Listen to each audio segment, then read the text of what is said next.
started as an electric bass player, so that was my thing. And even in jazz school, that was what I enjoyed playing. I had a lot of relation to rock bands and to funk bands and all that. That was my thing. And so the cello that I play now this was a late relation to the instrument, I think. But what happened was that, and that's interesting because I started as a bass player, so I was very interested in all that language of the from jazz and from funk, all those techniques and pastorius and whatever, and all the funk players, and it was from there that I started to become much more interested in the cello, because I thought that the electric bass was something that I was kind of, at least for myself, kind of going to the limit of what I wanted to do and how I wanted to play the instrument. So in a sense, I kind of just tried it out. Let's see how the cello evolves. I had this kind of idea of it has to do a lot with this kind of, it was a classical instrument, so it was something that was kind of far away from me, from my youth and from my learning. Actually, since I started playing, and since I started my first formal studies were in a jazz school, and actually, since the beginning of my studies, I always had a particular interest in trying improvising and trying improvising without any fixed form. So it was something that I would actually remember very well, the guitar, or playing the guitar, or the bass, and having this idea of a development or a discourse that wasn't anchored on any kind of pre-established form or something like that. I remember from very early on actually what I liked was to improvise and to play. Not actually, it wasn't. I composed stuff, but it wasn't composition. I remember having this idea of just trying out this kind of infinite melody or infinite kind of a thing that would never actually was a practice that would never end. And I thought a little bit about this. I think this was very, in the sense, it was very naive. It wasn't anchored in any historical background or knowledge, but in the sense that was something that was there from kind of the beginning. Then I went to a jazz school because I was very interested in learning a little bit about jazz and about improvisation. But I didn't like the experience. Because at the same time, almost at the same time, I was very interested in architecture, so I went to architecture school, and at the same time I got into an art school, so doing sculpture. So I kind of, when I was kind of 17 or 18, I just went on to these three different places. The jazz school was actually very boring and very closed in a kind of a system where music was completely limited by itself, so it's very disciplinary. Sound and my relation to sound and my approach to sounds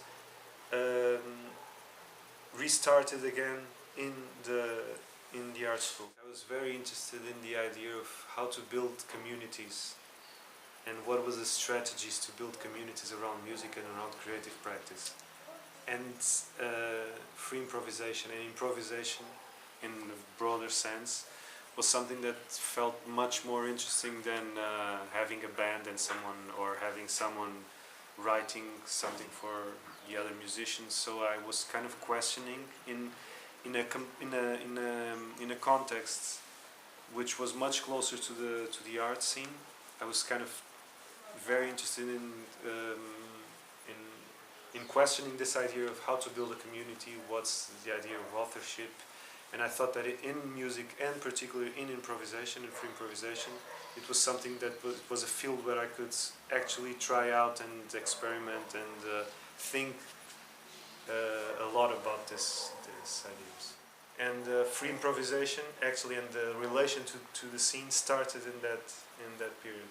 So I kind of, and that's what happens now. I have a kind of, it's not a parallel because I think it's all the same, but I kind of have my practice is as much in the music scene as in the art scene or something like that.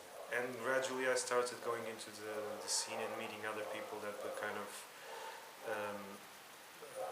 playing in the same way. And this happened in Portugal, and we have actually I think we have a pretty strong scene that comes from free improvised music. I think it depends a little bit on there's people who have this idea of free improvisation and this idea of just gathering for a one-off, so gathering musicians for one-off, and they've been doing this for a lot of people. Then you have other approaches, which is people that kind of maybe choose their, even if it's a one-off, they choose their partners on kind of having an idea of what the music will sound like. I play in very different contexts, and I tend to do that and put myself into contexts where I don't feel, actually it's not I don't have that idea of only playing my kind of having this discourse or this kind of vocabulary and then just doing that. I think it's so I've been around in this scene like for, I don't know, maybe 15 years or something like that. I don't know if it was from my early approach or not knowing exactly what was going on. Now I have this idea that it's flourishing, so it's something that is happening. There's a lot of people interested in thinking about that, and thinking about what is free improvisation nowadays, what is improvisation, how do you use those approaches to music nowadays. But I think that there's a lot of people who are not very, and I think that's very positive, who are not very interested in the separation of genres. So that's something that I completely, it's not a question of agreeing or not, but it's something that I see as very positive.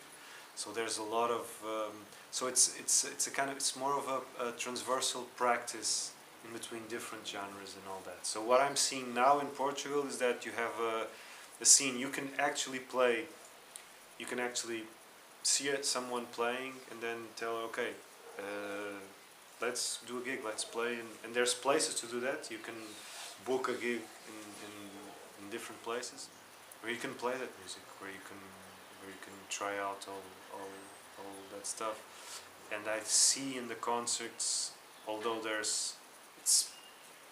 you don't have a lot of audience, you never have a lot of audience in this thing, but you always see different people. So it's I think there's a lot of people that are very interested in this idea, or still very interested in this idea of freedom.